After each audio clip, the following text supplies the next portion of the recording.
दैनिक जागरण का संपादकीय डिक्टेशन। गति 100 शब्द प्रति मिनट। स्टार्ट होगा 5 सेकेंड बाद।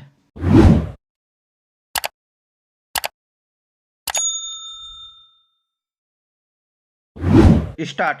आखिरकार नागरिकता संशोधन कानून यानी CAA के नियम अधिसूचित कर दिए गए।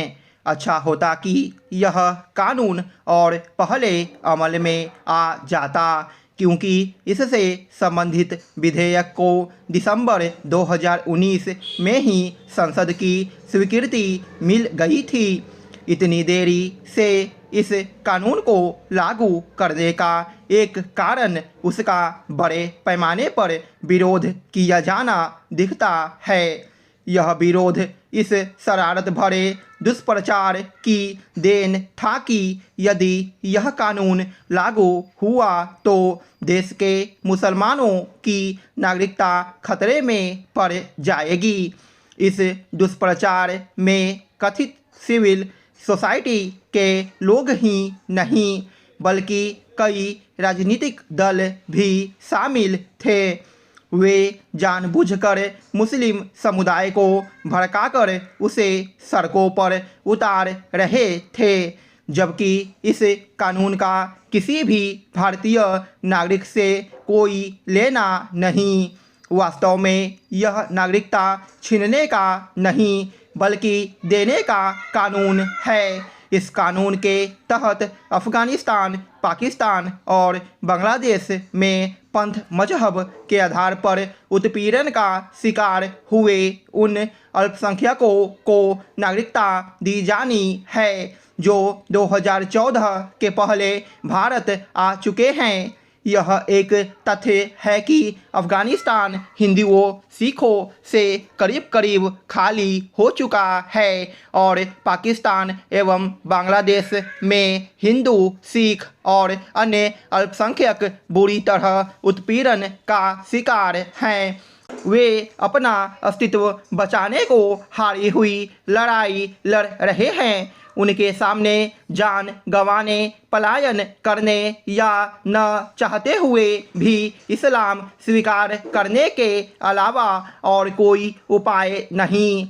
यह समय की मांग है कि 2014 के बाद भी तीनों पड़ोसी देशों से लूट पीट कर भारत आए प्रताड़ित लोगों को राहत देने पर विचार किया जाए। CAA लागू होने के खिलाफ लोगों को भड़काने का काम करने वालों से सख्ती से निपटा जाना चाहिए।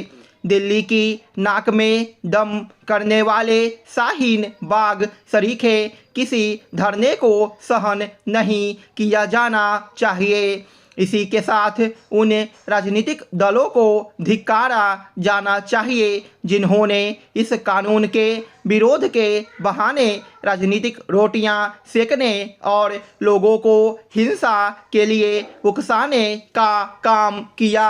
नागरिकता संशोधन कानून को लेकर कुछ राजनीतिक दलों ने किस तरह ओछी राजनीति की, इसका प्रमाण यह है कि कुछ राज्य सरकारों ने विधानसभा में उसके खिलाफ प्रस्ताव पारित किए। वोट बैंक की सस्ती और गंदी राजनीति के चलते संघीय ढांचे के खिलाफ यह काम जानबूझकर इसके बाद भी किया गया कि किसी को नागरिकता देने में राज्य सरकारों की कहीं कोई भूमिका नहीं। यह केंद्र के अधिकार वाला विषय है। यह समझ आता है कि कोई यह मांग करे कि मानवीय आधार पर तीनों पड़ोसी देशों में प्रताड़ित अल्पसंख्यकों के साथ अन्य को भी नागरिकता संशोधन कानून के दायरे में लाया जाए, लेकिन इसका कोई औचित्य नहीं कि जब तक ऐसा कुछ नहीं होता तब तक किसी को भी नागरिकता देने की पहल का विरोध किया जाए। यह विरोध अफगानिस्तान, पाकिस्तान और बांग्लादेश में उत्पीड़न का शिकार हुए अल्पसंख्यकों के प्रति अत्याचार के अलावा और कुछ नहीं। स्वतंत्रता, समानता और न्याय भारत के संवैधानिक लोकतंत्र के 3 अंतर्निहित सिद्धांत हैं। भारत में न्याय शासन का मुख्य संचालक है।